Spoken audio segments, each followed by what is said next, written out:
Live at 5. This is SNN, the Suncoast News Network, your local news leader. And welcome back to SNN. Again, I'm Eric Wilson filling in for Don Brennan. Let's get right to your stories. 2 of the 4 Americans who were shot at by gunmen and kidnapped shortly after crossing the border into northern Mexico last week are dead.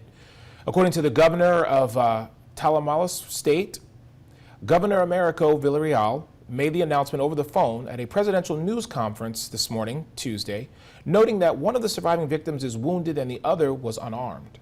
The governor said the details were confirmed by prosecutors early this morning. He said that ambulances and security personnel were going to give support to the victims. The FBI has offered a $50,000 reward for the safe return of the U.S. citizens who were kidnapped after driving into Matamoros, just south of Brownsville, Texas, on Friday. Authorities have yet to identify the 4 people. One of the victims was identified as Atavia Washington McGee by her cousin Aaliyah McLeod, who is acting as a family spokesperson. Well, Uber wants to make it easier for customers at the airport to find their ride. The ride-sharing company announced today it's adding step-by-step instructions in the Uber app to help guide people through airports as they head to the Uber to pick it up. The instructors will also have photos. Uber says this new feature will be available for more than 30 airports around the world, including all 3 New York airports, Los Angeles, San Francisco, Atlanta's, and Miami's international airports. Uber says they will also reduce traffic congestion and idle time for drivers at the airport curb. The company also announced it's expanding its Uber Reserve offering, which lets users reserve a ride to 90 days in advance. A scare in the air for all of these passengers. One woman on board tells us she's just now processing how dangerous this situation was. And we do want to warn you, there is threatening language in the video you're about to see. Kristen Glavin has more. And I will kill every man on this plane. In this frightening cell phone video, you can hear a passenger threatening everyone on board this United flight from Los Angeles to Boston.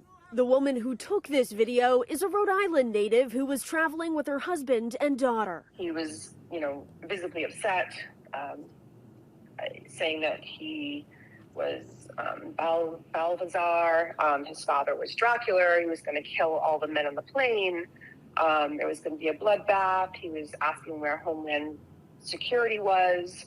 Less than 2 minutes after this episode, the man identified as 33-year-old Francisco Severo Torres is seen lunging at a flight attendant and stabbing that worker in the neck with what investigators say is a broken metal spoon. Very quickly, which was kind of the amazing part of the whole thing, so many men on that plane just got up and went right after him. Torres apparently held down with zip ties until the plane ran out. At that point, the airline didn't have any more zip ties, and people were giving their belts.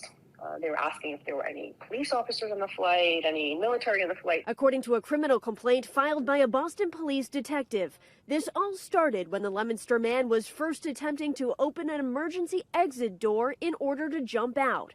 After he was questioned, documents show Torres stated that he believed the flight attendant was trying to kill him, so he was trying to kill the flight attendant first.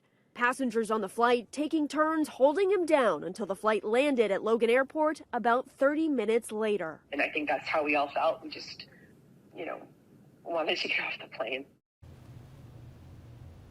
Torres was arrested as soon as this flight landed and has a hearing set for this Thursday.